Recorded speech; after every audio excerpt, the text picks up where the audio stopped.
वो घड़ी आ गई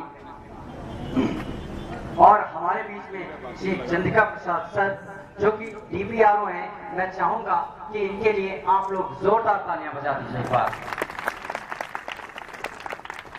और मुझे इस चीज की खुशी है कि सर इतना कीमती समय निकाल करके हमारे पास आए और आप लोगों के लिए खास तौर से आए, तो मैं चाहूंगा कि सर यहाँ पर आए हैं तो सर के लिए अभी जो हम कर रहे थे तो एनर्जेटिक तरीके से हमें अपने इस अभियान को चलाना है और इस अभियान को चलाने के लिए हम क्या करना है और वो एनर्जी हमारी किस लेवल पे जाएगी यही देखना है हमें।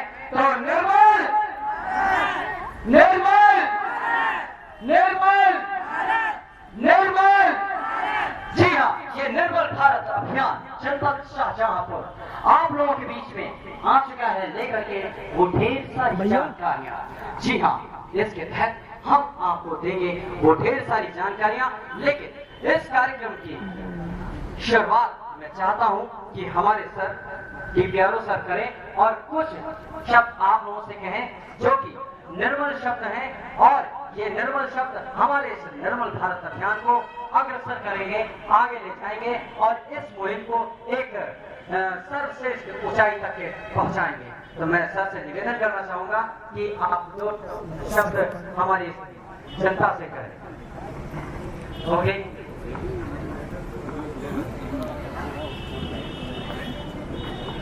तो यहाँ पर हम आए हैं आप लोगों के बीच में जो जानकारियां देने, गलत तरीके समाज में गलत तरीके इंसान को पीछे छोड़ देते हैं। अगर हमने वो रवैया थोड़ा सा सही कर लिया तो हम आगे बढ़ जाते हैं। यहाँ पर आप हमारे फ्लैक्स पे देख रहे होंगे कि कई चीजें हैं जिनके बारे में हम आपको बताएंगे और साथ ही साथ हम आपको बताएंगे पीने के पानी का रखरखाव कैसे किया जाए। लोगों के घर में मैंने देखा है कि उंगली डुबो करके पानी निकालते हैं पीने वाला, जिससे कि हम लोगों के लिए बहुत ही हानिकारक होता है। इसके लिए बहुत ही आवश्यक चीज है कि आप हमेशा साफ बर्तन में पानी रखें और ऊंचाई पे पानी रखें। घड़े को भी साफ करके रखें और उससे ज्यादा जरूरी है कि आप अपने हाथों को साफ क्लीन करके काफी चीजें बना सकते हैं। इसी के साथ साथ मैं आपको बताऊं, कूड़ा करकट सुरक्षित निपटान। अगर कूड़े करकट को सुरक्षित निपटान करना है तो हमेशा याद रखिए कि कूड़े को सुरक्षित जगह पर रखिए कि जहां पर वो फैले नहीं, एक जगह पे दबा रहे। और साथ ही साथ इस चीज का भी विशेष तौर पे ध्यान रखिए कि सूखा कूड़ा अलग रखा जाए और गीला कूड़ा अलग रखा जाए, जिससे कि दोनों कूड़े सलामत रहते हैं और उन कूड़ों से आपको अनेक चीजें बना के देते हैं। जी हाँ, अब रिसाइकलिंग वर्क भी स्टार्ट हो गया है। इसी के साथ साथ सबसे बड़ा सवाल आज हमारे और आपके बीच में है और सबसे ज्यादा ग्रामीण के लिए कि मानव मन का सुरक्षित निपटान। मानव मन के सुरक्षित निपटान के लिए अति आवश्यक चीज है कि हम शौचालय अपने घर में बनवाएं। और मैंने अभी कहा था जहां सोच वहां शौचालय। जी, शौचालय बनवाना जरूरी है और उससे कहीं ज्यादा जरूरी ये है कि हम अपने शौचालय को साफ रखें, उसमें मक्खी न लगने दें। वो मक्खियां हमारे घर के अंदर प्रवेश न हो सके, नहीं तो उनसे कई बीमारियां हो सकती हैं।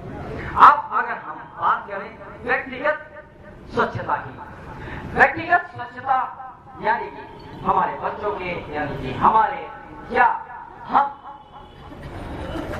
जब भी हाथ धुले, शौच के पश्चात जब हाथ धुले तो साबुन से सही ढंग से धुलें। पहले हाथों को गीला करें, फिर साबुन को दोनों हाथों के बीच में मलें, फिर उसके बाद दोनों हाथों को आगे पीछे अपने नाखूनों को ब्रश बना करके उनको साफ करें, नाखूनों के आसपास साफ करें और साथ ही साथ 20 सेकंड, कम से कम 20 सेकंड तक के आप हाथों को अवश्य मलें और उसके बाद पानी की धार से आप अपने हाथों को धुलें। इसी के साथ साथ अगर आप खाना खाते हैं, खाना खाने से पूर्व भी आप यही प्रक्रिया अपनाएंगे।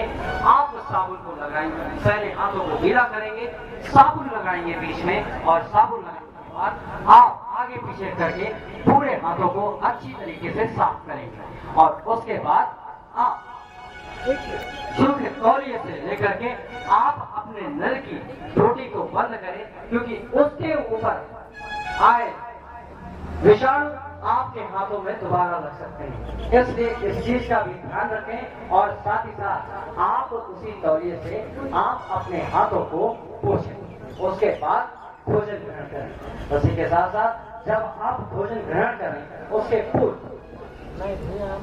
उसके पश्चात आप अपने हाथों को इसी प्रक्रिया से धोएं। ये हाथों की सफाई अति आवश्यक है। साथ ही साथ बहुत ही जरूरी है कि हम अपने शरीर का विशेष तौर पे ध्यान रखें। उत्पन्न होते हैं और वही हमारे घर में आते हैं। क्या ये बात सही है? क्या मच्छर मक्खी बनते हैं? बनते हैं? हाँ, तो यही मच्छर मक्खी हमारे घर में आते हैं और हमारे बच्चों को, हमको बीमार कर जाते हैं। इसी के साथ साथ आप जब भी अगर इससे निपटान चाहते हैं तो बहुत ही जरूरी है कि गांव की निकास नाली से अपनी नाली को जोड़ें। अपने घरों की नाली को गांव